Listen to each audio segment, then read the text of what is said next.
Okay बच्चे, now let's move on question number 3, जिसमें हमें कहा गया है without finding the inverse state domain and range of F inverse. हमने डोमेन एंड रेंज मालूम करनी है किसकी, एफ इन्वर्स की।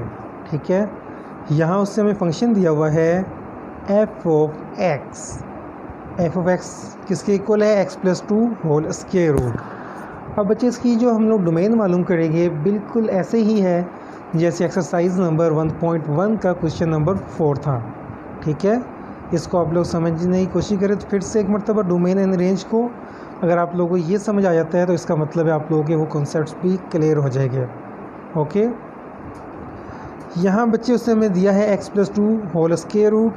हमने नोटिस ये करना है कि कौन से एक्स के ऐसे पॉइंट्स हैं जहाँ पे ये कम्प्लेक्स की फॉर्म बन जाता है। ठीक है, कहाँ पे जाके आयोटा होता है और ये कम्प्लेक्स बन जाता है। सपोज़ मैंने एक्स की जगह पुट कर दिया यहाँ पे -3, तो किसके इक्वल होगा, -1 के। -1 इक्वल होता है आयोटा के, और जो आयोटा वाली फॉर्म होती है वो क्या होती है, कम्प्लेक्स नंबर।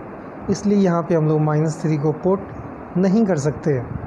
अब बच्चे मैंने क्या किया, यहाँ पुट कर दिया सपोज़ -4। अब देखो ये किसके इक्वल आ गया, -2, और ये इक्वल हो गया 2 आयोटा, फिर कम्प्लेक्स हो गया। जबकि डोमेन के अंदर कम्प्लेक्स नंबर जो है वो अफोर्डेबल नहीं है।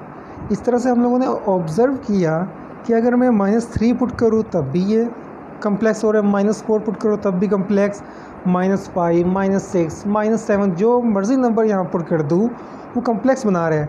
लेकिन -3 से अगर मैं राइट साइड पे आता हूँ, सपोज़ यहाँ पे आ जाता हूँ -2 के ऊपर, जब -2 हम लोग पुट करेंगे तो वहाँ पे क्या होगा, ये हो जाएगा 0। 0 is neither positive neither negative, और ये कम्प्लेक्स भी नहीं है, is neither complex number. So it's mean हम लोग इसके अंदर -2 को पुट कर सकते हैं। ठीक है बच्चे, उसके बाद हमने क्या किया, यहाँ पुट कर दिया सपोज डैट -1। अब क्या होगा, -1 + 2 = 1। 1 कम्प्लेक्स नंबर है, नहीं है, पुट हो सकता है। इससे हम लोगों ने नोटिस किया ये जो हिस्सा हमारे पास है ना रियल लाइन का, -2, -1, 0, 1, 2, 3, 4, 5 सो ऑन, सारे पॉजिटिव नंबर्स, ये सब के सब इसके अंदर पुट हो सकते हैं, क्योंकि वहाँ पे हमारे पास रिज़ल्ट क्या आएगा, या तो 0 आएगा या पॉजिटिव आएगा। लेकिन ये जो हिस्सा है ये नहीं हो सकता, बिकॉज़ हमारे पास जो -3 है, -4 है, ये सब कम्प्लेक्स बना देते हैं, और हमें कम्प्लेक्स नंबर डोमेन के अंदर नहीं चाहिए। ओके, सो हमने डोमेन इसकी क्या लिखी, ये मेंशन कर दी है, -2 क्लोज इंटरवल, यानी कि क्लोज का मतलब है -2 शामिल है, -2 से लेकर पॉजिटिव इन्फिनिटी तक ओपन इंटरवल की, ये सारा हमारी क्या है, डोमेन का हिस्सा है। ओके, अब बच्चे इसके बाद हमने देखना है रेंज क्या है। देखो, रेंज बेसिकली वो चीज़ है जो आउटपुट होता है, जो उसका आंसर पॉसिबल है, जो आ सकता है आंसर। अब इसमें आंसर कौन सा आ सकता है, जब हमने -2 को पुट किया इस फंक्शन के अंदर, हमारे पास क्या हो गया, 0 हो गया, -2 + 2, तो यहाँ पे क्या आ गया, 0, यानी कि हमारी रेंज का हिस्सा हो सकता है। इसके अलावा हमारी रेंज का हिस्सा क्या है, तमाम पॉजिटिव नंबर्स।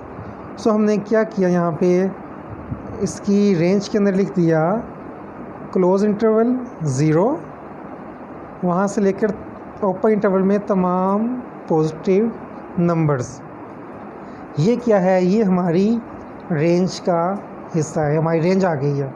ठीक है, अब बच्चे हमने इन्वर्स फंक्शन में एक चीज़ पढ़ी थी, वो यहाँ अप्लाई होगी, वहाँ नोट में लिखा हुआ था, जो हमारे पास फंक्शन की जो डोमेन होती है वो इक्वल होती है उसके इन्वर्स की रेंज के बराबर। ठीक है, अब फंक्शन की डोमेन क्या आई है, -2 व पॉजिटिव इन्फिनिटी, -2 व पॉजिटिव इन्फिनिटी, ये किसके इक्वल है, फंक्शन की इन्वर्स की रेंज के इक्वल है, यानी कि इन्वर्स फंक्शन की रेंज भी यही होगी, -2 व पॉजिटिव इन्फिनिटी। सिमिलरली हमने पढ़ा था जो फंक्शन की जो रेंज होती है, फंक्शन की जो रेंज वो उसके इन्वर्स की डोमेन होगी।